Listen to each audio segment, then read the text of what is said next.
जय शिवराय मित्रांनो, स्वागत आहे तुमचं तुमच्या लाडक्या भावाचं YouTube चॅनल SP टेक मराठीच्या एका नवीन आणि माहितीपूर्ण व्हिडिओमध्ये। मित्रांनो, YouTube चॅनल आपण काढतो पण आपल्याला काही बेसिक रूल्स जे असतात ते काही वेळेस माहिती नसतात। भले आपण चॅनलवरती ग्रो झालो असेल, सक्सेसफुल यूट्यूबर बनलो असेल आणि मित्रांनो आपल्याला काही रूल्स जर यूट्यूबरचे माहिती नसले आणि जर आपल्या चॅनलवरचे जे सबस्क्रायबर समजा 1-2 मिलियन झाले असतील आणि अचानक आपण काही चुका केल्या असतील आणि त्यामुळे आपला चॅनल जर टर्मिनेट झाला यूट्यूबवरून म्हणजे परमनंटली डिलीट झाला तर त्यासारखं दुर्दैव मित्रांनो यूट्यूबरच्या लाईफ मधले दुसरं कुठलंही नाही। त्यामुळे मित्रांनो आजचा व्हिडिओ जो आहे तो कंप्लीट बघायचा आहे। आजचा व्हिडिओ मित्रांनो आपण कॉपीराइट स्ट्राइक वरती बनवलेला आहे। व्हिडिओ आजचा एकदम महत्त्वाचा आहे मित्रांनो, व्हिडिओ कंप्लीट बघा, व्हिडिओला पटापट लाईक करा। या चॅनलवरती तुम्ही नवीन आणि पहिल्यांदाच आला असाल आपल्या SP टेक मराठी YouTube चॅनलला सबस्क्राइब नक्की करा, कारण मित्रांनो आपण आपल्या चॅनलवरती अशाच प्रकारे मराठीमधून यूट्यूबच्या टिप्स देत असतो। तर चला मित्रांनो, जराही न वेळ घालवता आपण आपल्या आजच्या व्हिडिओला सुरुवात करूया।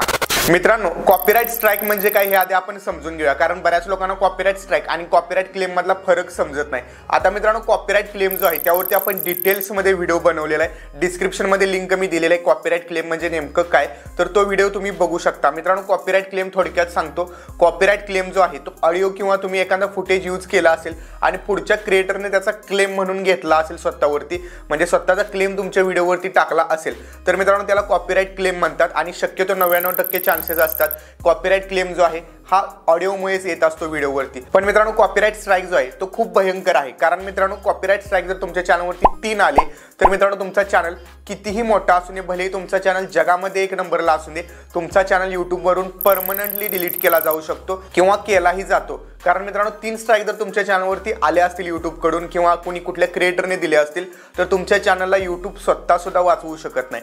त्यामुळे मित्रांनो तुम्ही कॉपीराइट स्ट्राइक म्हणजे काय ही कन्सेप्ट एकदा समजून घ्या। मित्रांनो, कॉपीराइट स्ट्राइक म्हणजे काय तर ज्यावेळी एकाने तुम्ही कुठलाही व्हिडिओ दुसऱ्या क्रिएटरचा कॉपी करून तुमच्या चॅनलवरती अपलोड करता आणि ते तेव्हा त्या क्रिएटरला समजतं तेव्हा तो क्रिएटर तुम्हाला कॉपीराइट स्ट्राइक देतो।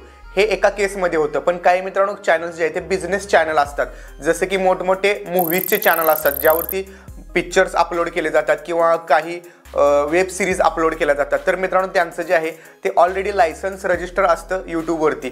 त्यामुळे तुम्ही जर त्यांचे व्हिडिओज त्यांच्या परवानगी शिवाय जर यूट्यूबवरती अपलोड केले असतील तर मित्रांनो त्यांनी स्ट्राइक द्यायच्या आधीच यूट्यूब तुम्हाला स्ट्राइक देतं आणि मित्रांनो याला कॉपीराइट स्ट्राइक म्हणतात। म्हणजे थोडक्यात काय, आपल्या जर गुन्हेगारी क्षेत्रात जसं आपण एखादी चोरी करतो तसं आपण यूट्यूबवरती जर चोरी केली तर मित्रांनो आपल्याला शिक्षा म्हणून 90 दिवसांचा चॅनलवरती स्ट्राइक येतो। आता स्ट्राइक आल्यामुळे आपल्या चॅनलवरती नुकसान काय काय होतं तर चॅनलचं तसं फारसं काही नुकसान होत नाही, पण मित्रांनो चॅनलवरती 90 दिवस तुमच्या कॉपीराइट स्ट्राइक जो आहे तो राहतो। आता मित्रांनो चॅनलवरती स्ट्राइक राहणं म्हणजे स्वतःवरती एक गुन्हा असल्यागत आहे। आणि मित्रांनो या 90 दिवसांमध्ये तुमच्या चॅनलवरती जर तुम्ही काही सुद्धा प्रॉब्लेम म्हणजे दुसऱ्या कुठली चुकी केली नाही तर तो स्ट्राइक 90 दिवसानंतर ऑटोमॅटिक निघून जातो आणि तो चॅनलवरती टाकलेला व्हिडिओ पण ऑटोमॅटिक यूट्यूबकडून डिलीट केला जातो। पण मित्रांनो या 90 दिवसामध्येच तुम्ही आणखीन काही जर चुका केल्या असतील किंवा याच्या आधी चुका केलेल्या होत्या आणि 90 दिवसामध्ये एक स्ट्राइक आला, नंतर परत 90 दिवसामध्ये दुसरा स्ट्राइक आला, तर मित्रांनो तुम्हाला जे आहे ते अपील करण्याचा पण ऑप्शन येतो, पहिल्या स्ट्राइकला पण दुसऱ्या स्ट्राइकला पण। पण मित्रांनो तुमचा अपील तुम्ही कधी करू शकता, ज्यावेळी तुमची चुकी नसते त्यावेळी तुम्ही अपील करू शकता। पण तुम्ही खरंच जर दुसऱ्याचा व्हिडिओ जे आहे ते कॉपी करून टाकला असेल तर तुम्ही अपील करून सुद्धा काही उपयोग होत नाही। आणखीन एक मित्रांनो, अपील शिवाय आणखीन एक गोष्ट असते ती म्हणजे तुम्ही त्या पुढच्या क्रिएटरची माफी देखील मागू शकता। त्याचा तुम्हाला ईमेल ID भेटतो, त्याला मेल वगैरे करून तुम्ही रिक्वेस्ट करू शकता, इथून पुढे मी तुझे कुठलेही व्हिडिओ कॉपी करणार नाही, तू माझा स्ट्राइक चॅनलवरचा मागे घे। पण मित्रांनो जर तुमच्या चॅनलवरती 2 स्ट्राइक आले असतील 90 दिवसात आणि त्याच 90 दिवसात जर तिसरा स्ट्राइक पण आला, म्हणजे पहिले 2 स्ट्राइक एक्सपायर व्हायच्या आधी तुमच्या चॅनलवरती तिसराही स्ट्राइक जर आला तर मित्रांनो तुमच्या चॅनलला परत 14 दिवसाचा जो आहे तो पेनल्टी पिरियड दिला जातो। त्या 14 दिवसामध्ये तुम्हाला सिद्ध करायचं असतं की तुम्ही जे व्हिडिओज कॉपी करून चॅनलवरती टाकलेले आहेत ते खरंच दुसऱ्या क्रिएटरचे नाहीत, तुमचे स्वतःचे आहेत। आणि मित्रांनो त्यामध्ये तुम्ही क्रिएटरला पुढचे रिक्वेस्ट पण करू शकता, सर माझ्या चॅनलवरती 3 स्ट्राइक आलेत आणि माझा चॅनल डिलीट होऊ शकतो, प्लीज स्ट्राइक मागे घ्या। पण मित्रांनो जर तुम्ही त्यामध्ये जे आहे ते यशस्वी नाही झालात किंवा पुढच्या क्रिएटरनं स्ट्राइक मागे नाही घेतला, तुमचा चॅनल यूट्यूबचा बाप पण वाचवू शकणार नाही, तुमचा चॅनल परमनंटली यूट्यूबवरून डिलीट होऊन जाणार आहे। आता मित्रांनो काही केसेसमध्ये तुम्ही एखादी ॲप्लिकेशन्स असतात जसे की काइनमास्टर, अलाइट मोशन, कॅपकट हे ॲप्लिकेशन्स आहेत।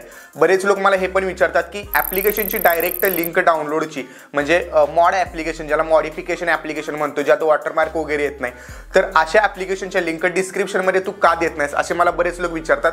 मित्रांनो डिस्क्रिप्शनमध्ये जर दिलं तर यूट्यूबकडून कम्युनिटी गाईडलाईन स्ट्राईक येतो, कारण यूट्यूबवरती अलाउड नाही की कुठल्याही ॲप्लिकेशनला असं पेड ॲप्लिकेशनला फ्रीमध्ये देणं अलाउड नाही. पण मित्रांनो यूट्यूबने जर यूट्यूबच्या पण नजरेतून चुकलं ते आणि यूट्यूबने कम्युनिटी गाईडलाईन स्ट्राईक नाही दिला, पण त्या कंपनीच्या नजरेत जर आलं तर कंपनी तुम्हाला व्हिडिओवरती तुमच्या स्ट्राईक देऊ शकते. आणि जर कंपनीने स्ट्राईक दिला तर कंपनीला तुम्ही लाखो रुपये जरी दिले तर कंपनी स्ट्राईक मागे घेत नाही. सो त्यामुळे मित्रांनो अशा चुका पण तुम्ही करायची नाहीत. पहिली गोष्ट मित्रांनो, कुणाचाही व्हिडिओ कॉपी करायचा नाही. कॉपी म्हणजे आहे असं डाउनलोड करून अपलोड करायचं नाही. काही केसेसमध्ये एखादा गंभीर टॉपिक असेल किंवा स्वतःचा एकदम जेन्युइन कॉन्टेंट असेल तर त्या क्रिएटरनं जे बोललेलं आहे किंवा एखाद्या टॉपिकवरती व्हिडिओ बनवलेला आहे तो जर व्हिडिओ आहे असं तुम्ही स्वतःच्या भाषेत जरी मांडला तरी देखील तो तुम्हाला कॉपीराईट स्ट्राईक देऊ शकतो. त्यामुळे विचारपूर्वक जे आहे ते दुसऱ्याचे कॉन्सेप्ट असतील किंवा व्हिडिओ असेल कॉपी करताना विचार करून करत चला. तुम्ही एखादा इमेज जरी त्याने क्रिएट केलेला तुमच्या व्हिडिओमध्ये वापरला तरी देखील तो तुम्हाला कॉपीराईट स्ट्राईक देऊ शकतो. तर मित्रांनो ह्या ज्या गोष्टी आहेत त्या कॉपीराईट स्ट्राईक बद्दल आहेत. आय होप तुम्हाला समजले असतील कशा प्रकारे तुम्ही यूट्यूबवरती काम केलं पाहिजे. पहिली गोष्ट, चोरी कुठलीही यूट्यूबवरती करायची नाही. व्हिडिओ असो, इमेजेस असो, स्टॉक फुटेज असो किंवा काही असो, दुसऱ्याचं काही सुद्धा घ्यायचं नाही. जे काय आहे ते स्वतःचं करायचं. आणि जर मित्रांनो तुम्ही स्वतःचं सगळं करत असाल तर यूट्यूब नाही, यूट्यूबचा बाप पण तुमच्या चॅनलवरती स्ट्राईक टाकू शकत नाही. आणि जरी कोणी तुमच्या चॅनलवरती फेक स्ट्राईक टाकला तरी देखील तुम्ही यूट्यूबकडे अपील करून स्ट्राईक मागे घेऊ शकता.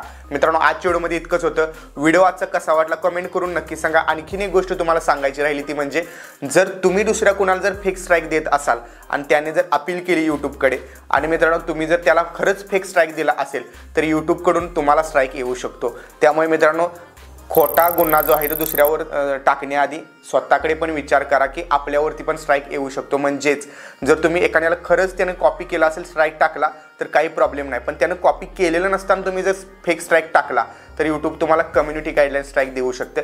त्यामुळे मित्रांनो या गोष्टीचा देखील विचार करा. भेटू पुढच्या एका नवीन आणि इंटरेस्टिंग व्हिडिओमध्ये. तोपर्यंत डिस्क्रिप्शनमध्ये दिलेली प्रो यूट्यूबर सिरीज नक्की बघा आणि प्रो यूट्यूबर बना. जय हिंद, जय महाराष्ट्र.